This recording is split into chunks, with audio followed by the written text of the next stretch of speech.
Hey my energies, டேஸ்டியான jeera rice soya gravy எப்படி பண்ணலான்னு பார்க்கலாமா? ஒரு பேனில் தண்ணி சேர்த்துக்கோங்க.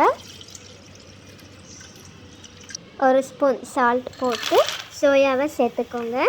சேர்த்து ஒரு வாட்டி மிக்ஸ் பண்ணி விட்டுக்கோங்க. இது நல்லா குக் ஆகணும். அதுக்குள்ளே டொமேட்டோஸ் கட் பண்ணி வச்சுக்கோங்க.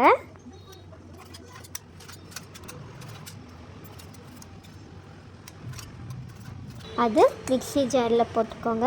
அது கூட கேஷ்யூ போட்டு நல்லா ஃபைன் பேஸ்ட்டாக ரன் பண்ணிக்கோங்க.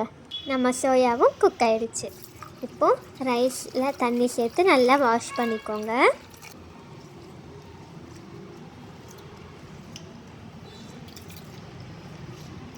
ஸ்டவ் ஆன் பண்ணி அது மேலே குக்கர் வச்சு கீ சேர்த்துக்கோங்க.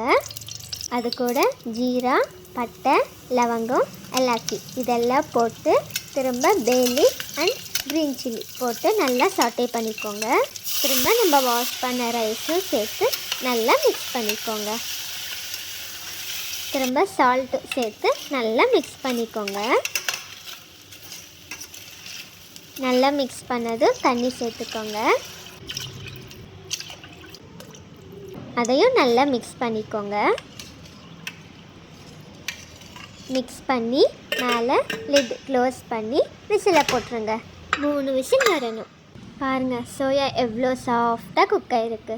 இது ஒரு பவுலுக்கு ஷிஃப்ட் பண்ணிக்கலாம். இப்போ இதில் தண்ணி இல்லாமல் நல்லா ஃபில்ட்ரு பண்ணி எடுத்துக்கலாம். விசில் வந்துடுச்சு. திரும்ப ஸ்டவ் ஆன் பண்ணுங்கள். அது மேலே ஒரு பேன் வச்சு கீ தாராளமாக சேர்த்துக்கோங்க. திரும்ப கீ சூடாகிறதுக்குள்ளே இங்கே க்ரீன் சில்லிஸ் கட் பண்ணி வச்சுக்கலாம். திரும்ப எல்லா ஸ்பைசஸும் சேர்த்துக்கோங்க. அது கூட க்ரீன் சில்லிஸும் சேர்த்து நல்லா மிக்ஸ் பண்ணிக்கோங்க.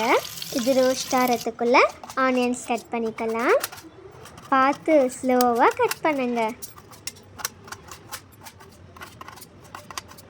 நம்ம கட் பண்ண ஆனியன்ஸை சேர்த்து நல்லா சாட்டே பண்ணிக்கோங்க. திரும்ப சால்ட்டு சேர்த்து நல்லா மிக்ஸ் பண்ணிக்கோங்க. அது கூட red chilli powder, jeera powder, தனியா பவுடர் அண்ட் கரம் மசாலா சேர்த்து எல்லாம் நல்லா மிக்ஸ் ஆகிற வரைக்கும் மிக்ஸ் பண்ணிக்கோங்க. அப்போ நம்ம ரெடி பண்ணோம்ல அந்த பேஸ்ட் இங்கே இப்போ சேர்த்துக்கோங்க. சேர்த்து நல்லா மிக்ஸ் பண்ணிக்கோங்க. மிக்ஸ் பண்ணி அப்படியே விட்டுருங்க. அது பச்சை வாசனை போகிற வரைக்கும் நல்லா குக் ஆகணும். குக் ஆன பிறகு ஒரு வாட்டி மிக்ஸ் பண்ணி தண்ணி சேர்த்து மிக்ஸ் பண்ணிக்கோங்க. நோ நோ நோ நோ நீங்கள் நினைக்கிற தண்ணி இல்லைங்க. நல்லா பபுள்ஸ் வந்த பிறகு ஒரு வாட்டி மிக்ஸ் பண்ணிக்கோங்க. மிக்ஸ் பண்ணதும் நம்ம குக் பண்ண சோயாவை சேர்த்துக்கோங்க. சேர்த்து ஒரு வாட்டி நல்லா மிக்ஸ் பண்ணிக்கோங்க. திரும்ப ஒரு ஃபியூ செகண்ட்ஸ் நல்லா குக் பண்ண விடுங்க. குக் பண்ணதும் மேலே அப்படியே மல்லச்சாறு மாதிரி கொத்தமல்லி தலையை சேர்த்துக்கோங்க. சேர்த்து மிக்ஸ் பண்ணால் நம்ம soya gravy ready. Cooker cool down ஆயிடுச்சு. வாங்க எப்படி இருக்குன்னு பார்க்கலாம். வாவ், சூப்பராக இருக்குது. நல்லா குக் ஆகிருக்கு. அப்படியே ரைஸ் உடையாமல் மிக்ஸ் பண்ணிக்கோங்க.